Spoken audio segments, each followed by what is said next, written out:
বার্সেলোনার কাছে এল ক্লাসিকোতে হারের পর প্রধান কোচ জাবি আলোনসোর সঙ্গে চুক্তি শেষ করল রিয়াল মাদ্রিদ।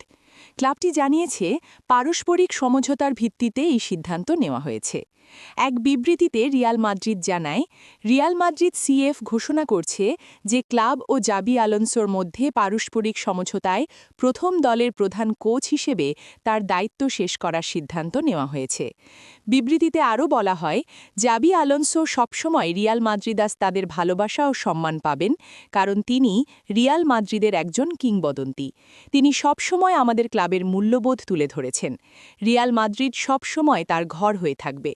ক্লাবটি আলোনসো ও তার কোচিং স্টাফদের কাজের প্রশংসা করেছে।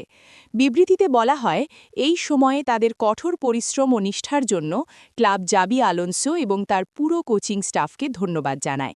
তাদের জীবনের নতুন অধ্যায়ের জন্য শুভকামনা জানানো হচ্ছে। এল ক্লাসিকোতে হারের পর থেকেই আলোনসোর ভবিষ্যৎ নিয়ে আলোচনা চলছিল। শেষ পর্যন্ত সেই আলোচনা বাস্তব রূপ পেল। রিয়াল মাদ্রিদ এখন নতুন কোচের পথে হাঁটতে যাচ্ছে।